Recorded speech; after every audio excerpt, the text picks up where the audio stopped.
ሌላው ርዕሶም በመጻፎት ያነሷቸው ጉዳዮች አሉ። እንግዲህ ከዓመታት በፊት በጻፉት መጽሐፍ የባህር በር ጉዳይ ነው።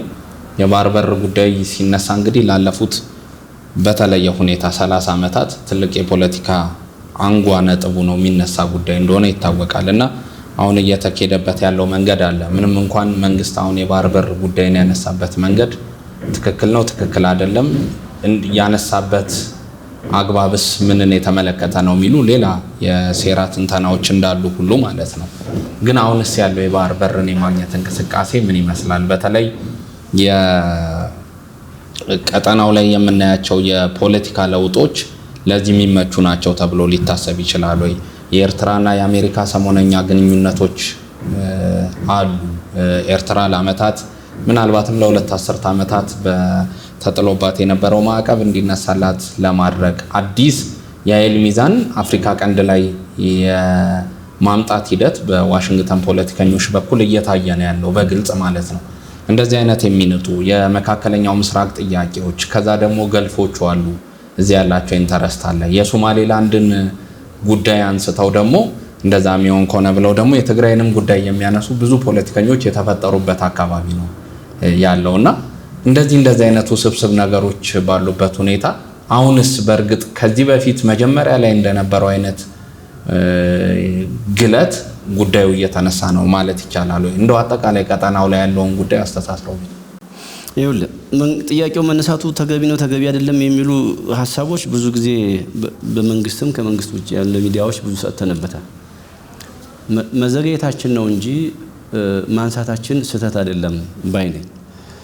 አንዳንዶቹ የሚያነሱት ከውስጥ ግጭት ጋር በተያያዘ ነው። የውስጥ ግጭትና የቀይ ባህር ጥያቄ ጥያቄውም መፍትሄውም መንገዱም ባህሉም የተለየ ነው። የውስጥ ግጭታችን ደግሞ አጀንዳውም ባህሉም ሂደቱም መፍትሄውም የተለየ ነው። ሁለቱንም በተመሳሳይ ማስኬድ ይቻላል። ግን እንደው በተለምዶ አይባል እንጂ ሀገር ውስጥ ወይም ደግሞ በአንድ ሀገረ መንግስት ውስጥ የሌለ መረጋጋት ቀጠናዊ ፈርጣማነትን ሊያመጣ ይችላል። አያመጣም እኮ ላመጣልህ እኮ ነው። አያመጣም። ግን ጥያቄውን ማንሳት ላይ ነው። አሁን የጥያቄው ማንሳት ተገቢ አይደለም የሚለው ጉዳይ ነው። መቼ ነው የምናነሳው? ቀጠናው ይረጋጋ፣ የውስጥ ጉዳያችን ይረጋጋ። የውስጥ ጉዳያችን 8 ዓመት አልተረጋጋም። የሚቀጥለው 8 ዓመት ሳናነሳ ብንቆይ የሚቀጥለው 8 ዓመት ምን ሆኖ ነው የሚጠብቀን? የቀጠናው ላይ ተናግረህ እንኳን ልትሰማ አይደለም እባካችሁ ስሙ ይብለህ ላትሰማ ትችላለህ። ስለዚህ ጥያቄውን ማንሳቱ ምንም ለኔ ተገቢ ነው። ጥያቄ ማንሳት ብቻ ሳይሆን መንግስት ወደ መጨረሻ አካባቢ በተለይ ይህ ዓመት ጠንከር ያለ አቋም ያዘበት ነበር። የህልውና ጉዳይ ነው። እኛ የዛሬ ስንት ዓመት የባህር በር አልባነት ይብቃት ያስፈልጋታል አይባልም፣ መቼም ነውር ነው።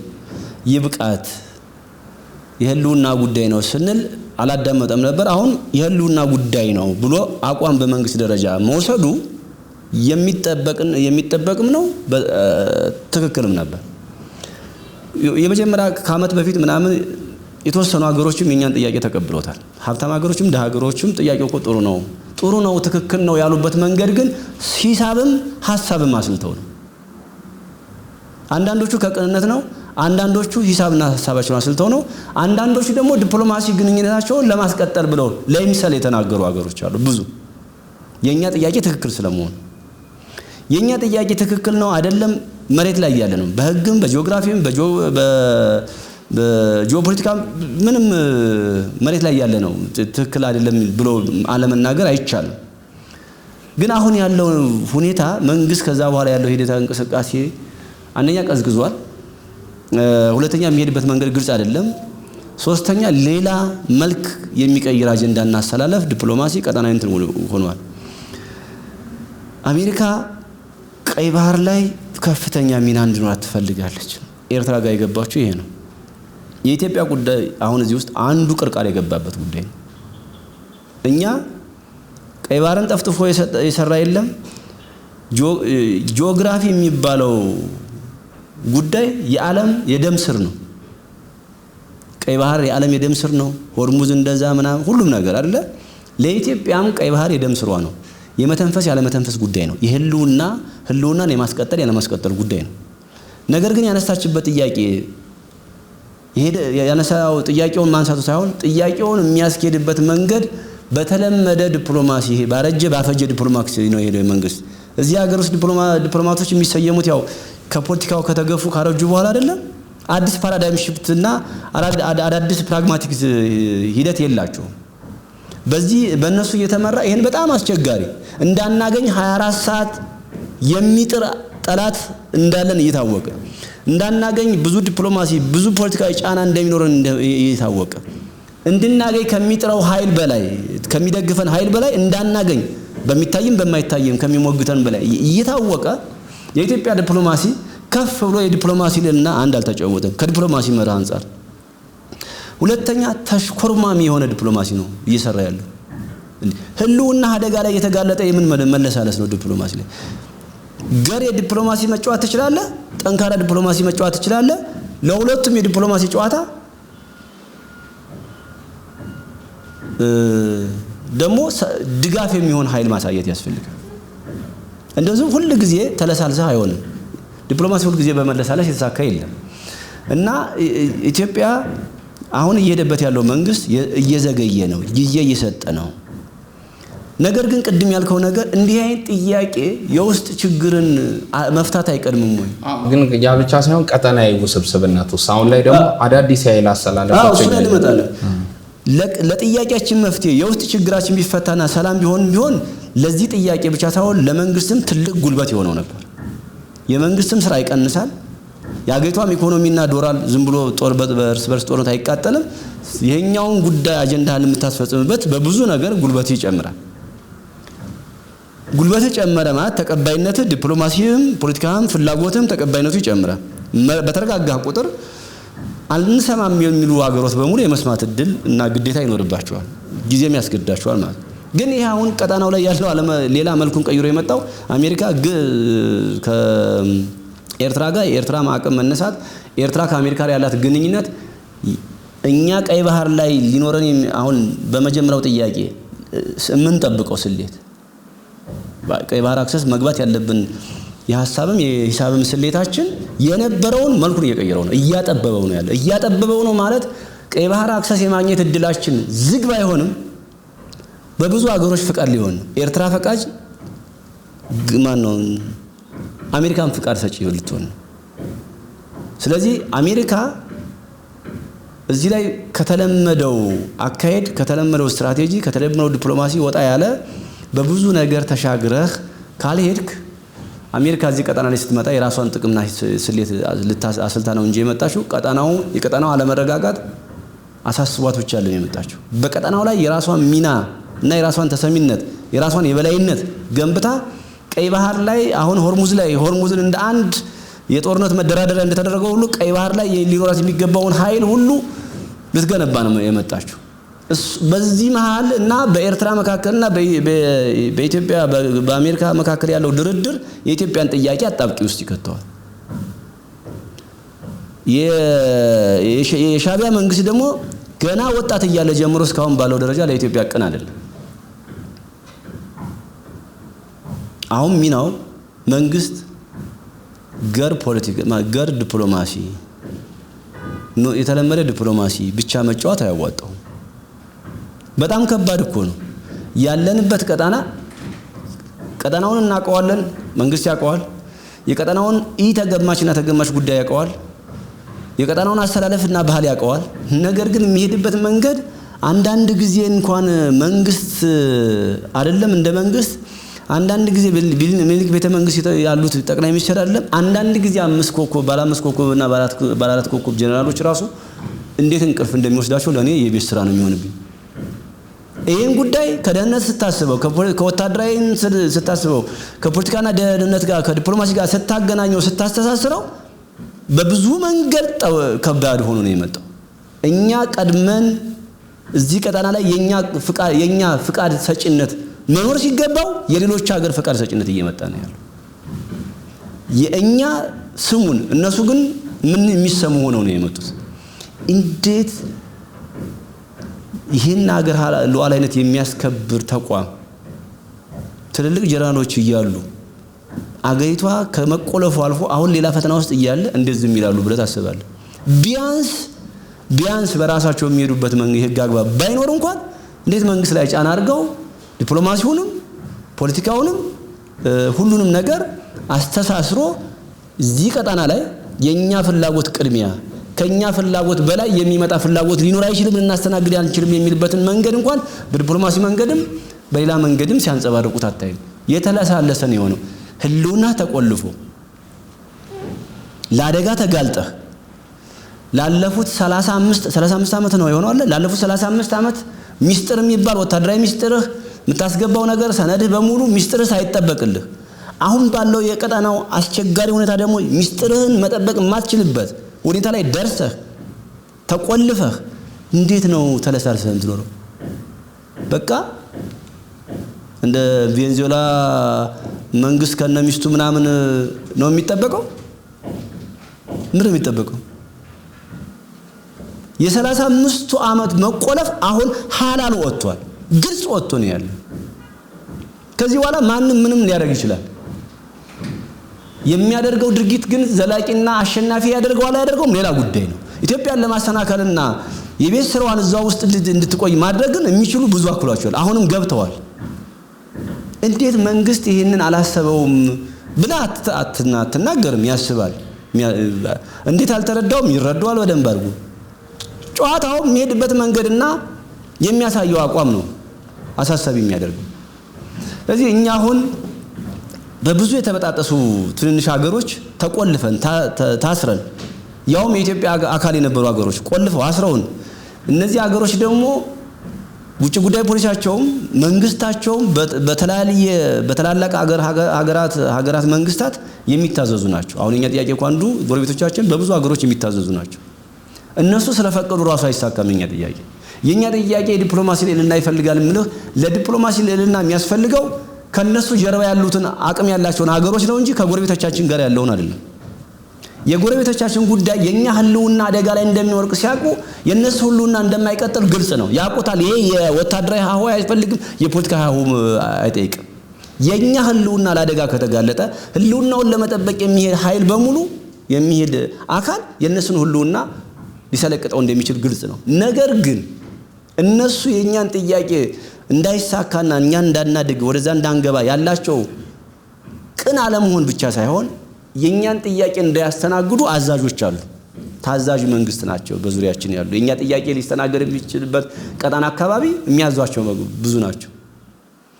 ሁለት አለቃ ያለው ደግሞ ችግርን ሊፈታልህ አይችልም። ዋናውን ጉልበት ያለውን ኃይል የዲፕሎማሲ ልዕልናና ታሪካዊ ዳራ ካሳ ሁሉ ትጠይቃለህ። እኛ እንድናጣ ያደረጉ ሀገሮችና አካላት መንግስታት በሙሉ ጥያቄውን አሁን እየደገፉ ነው ለዲፕሎማሲ ጠቀሜታ። ነገር ግን በተጨባጭ እንድናገኝ ደግሞ አቋም ሲወስዱ አታይ። የነሱ አቋም አለመውሰድ ደግሞ የኛ መንግስት የሄደበት መንገድ አሁን የሚሄድበት መንገድ የሚሄድበት ፍጥነት የሚሄድበት ጥበብ ክህሎት እነዚህ ነገሮች ደግሞ እና አቋም ፍጥነት ስታስበው የዘገየና የተረሳ በሚመስል መንገድ አስመስሎታል። እኔ አንዳንድ ብዙ ፖለቲከኞች በዛ አንፃር ማየታቸው ፍጹም ስህተት ነው ብዬ አላስብም።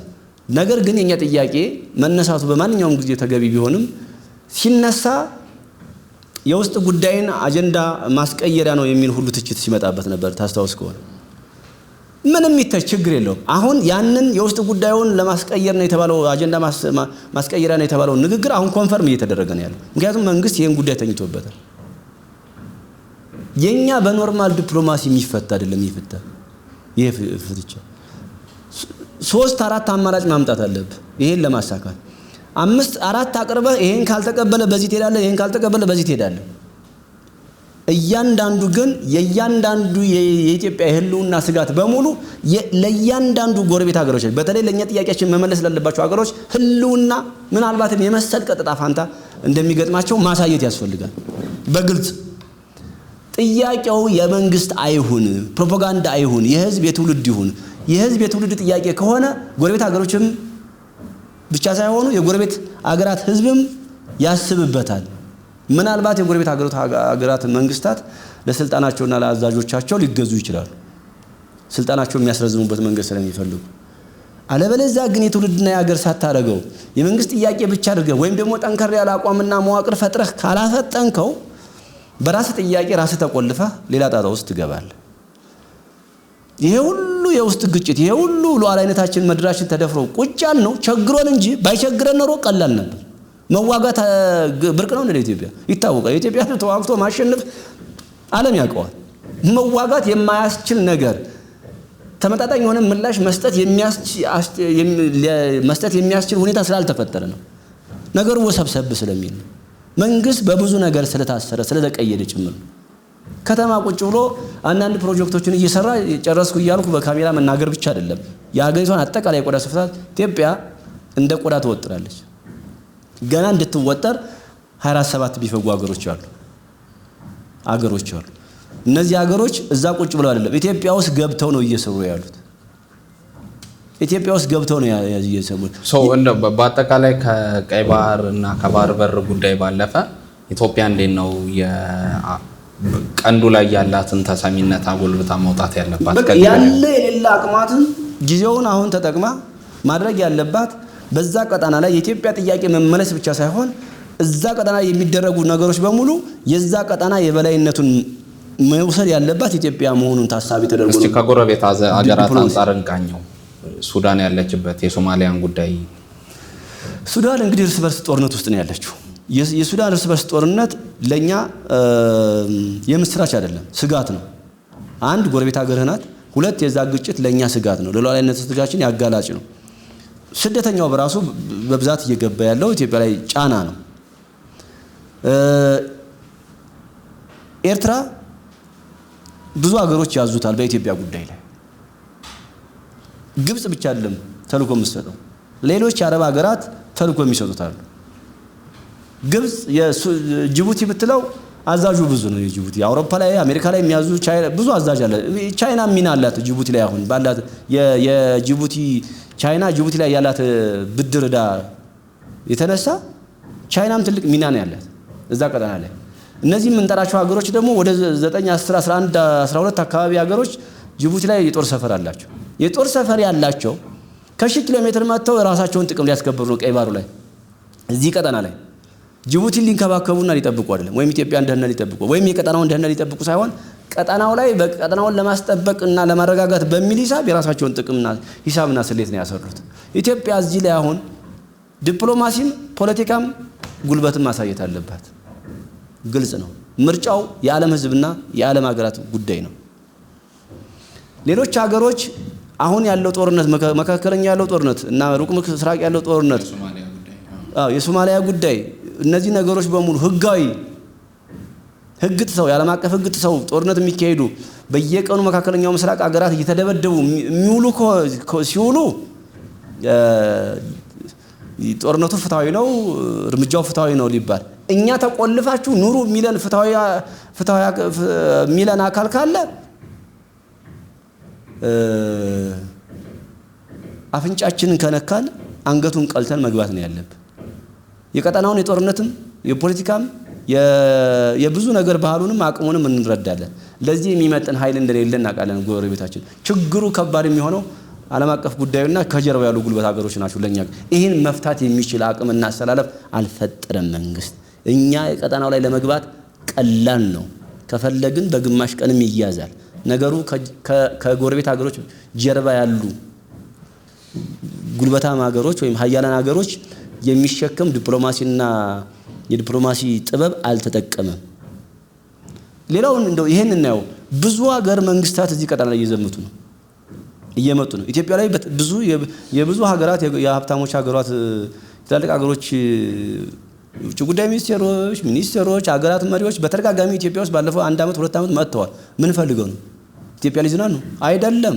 ቀጠናው ከጃቸው እንዳይወጣ አንዳንዶቹ ከጃቸው እንዳይወጣ አንዳንዶቹ ደግሞ ባላቸው ተጽዕኖ ልክ የበለጠ አጠንክረው መሄድ ይፈልጋሉ። አንዳንዶቹ ያልነበራቸውን ግንኙነት ሊመሰርቱ ይፈልጋሉ። አንዳንዶቹ ልል የሆነ ግንኙነት የነበራቸውን ለማጠናከር ይፈልጋሉ። በዚህ ልክ የዲፕሎማሲ ቋንቋ እየተጠቀሙ ከኢትዮጵያ ጋር ግንኙነት አፍሪካን እና ቀጠናውን ለመቆጣጠርና ሚናቸው ጥቅማቸውን ለማስከበር ከኢትዮጵያ መጀመር አዋጭ ስለሆነ ነው። ሂሳብን ስሌታቸውም ትክክል ነው በእነሱ በኩል። እኛ ግን በሚመጣው የሀገር መሪ በሚመጡት ሀገሮች ልክ አጀንዳችንን ሸጠን አሳምነን እነሱ ለኛ የምናገኝበትን እድል ጉልበት ሲሆኑን አላየንም።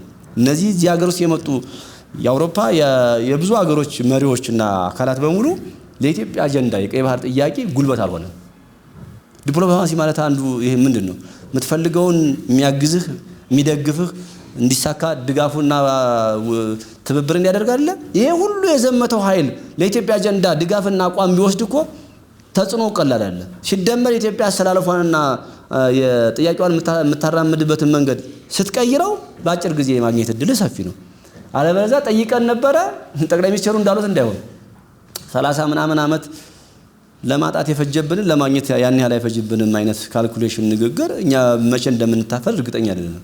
ተነስቶ ዓለም በዚህ ደረጃ መካከለኛው ምስራቅ ላይ የደረገው የወታደራዊ የመንግስት ለውጥ የመንግስት ባህል ለውጥ የብዙ ነገር ባህል ለውጥ አጀንዳ ይዟል። እዛ ቀጣና ላይ ገና የሚቀጥለው 60 ዓመት 70 ዓመት የበላይነትን ማስቀጠል የሚፈልግ ኃይል ነው ይሄን ሁሉ እየሄደ ያለው።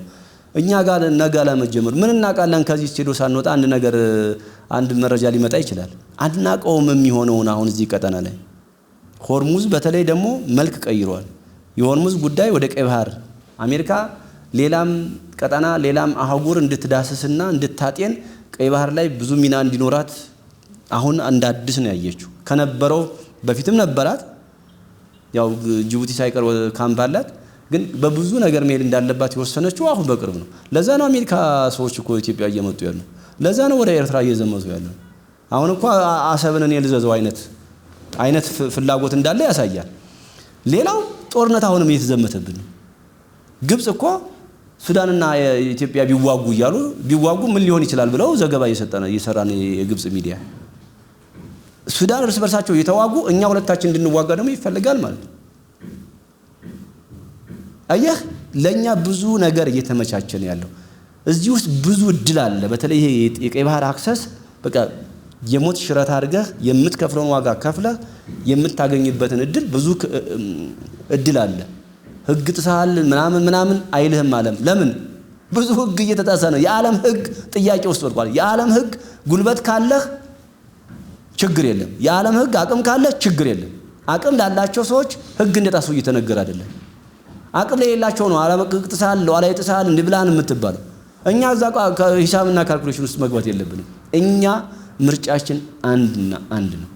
ህልውናችንን መክፈት የደም ሴል የሆነውን የቀይ ባህር አክሰስን መግባት ነው ምርጫችንና መንግስት የሄደበት መንገድ ለጥያቄውም ለሄደበትም ነገር ጥሩ ቢሆንም አሁን ተቀያየረኩ። መንግስት ጥያቄ ካነሳ በኋላ የነበረው ሁኔታ ለአንድ ዓመት ከምናምንና አሁን አዲስ የመጣው ነገር ነገ አዲስ የሚመጣው ነገር ምን ይዞ እንደሚመጣ አታውቅም። እና ልትደራደርና ልትነጋገር የነበረው መንገድ በሙሉ መልኩን ቀይሮ ሌላ የድርድር ባህሪ፣ ሌላ የድርድር ስትራቴጂ፣ ሌላ የድርድር ስልት ነው ይዞ እየመጣ ያለው። ይሄ ደግሞ ጊዜ ይፈጃል። ጊዜ ፈጀ ማለት ሁሉ ጊዜ አቅምህን እና ራስን አጣብቂኝ ውስጥ ከተህ ለሌላ አደጋ እንደማጋለጥ ተደርጎ ይቆጠራል ብዬ አስባለሁ። በዛ ብናየው ጥሩ ነው።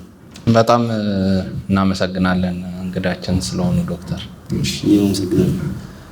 ውድ የሪፖርተር ወቅታዊ ተከታታዮቻችን በዛሬው ቆይታችን ከዶክተር ጌጥዬ ትርፌ ጋር ቆይታ አድርገናል። በማህበራዊ ፖለቲካዊና ቀጠናዊ ጉዳዮች ላይም ያላቸውን ምልከታና የግል አስተያየታቸውን እንዲያጋርተውናል። ስለመጡ ከልብ ነው የምናመሰግነው። እናንተም ከኛ ጋር ቆይታ ስላደረጋችሁ ከልብ እያመሰገንን ሪፖርተርን ላይክ፣ ሼር እና ሰብስክራይብ በማድረግ ወዳጅነታችሁን እንድታረጋግጡ ከልብ እናመሰግናለን። አማኑኤል ጀንበሩ ከመላው የካሜራ ባለሙያዎች ጋር በመሆን ከናንተ ጋር ቆይታ አድርጌያለሁ። በሌላ እንግዳ በሌላ ሐሳብ እስከምንገናኝ ድረስ ቸር ቆዩን።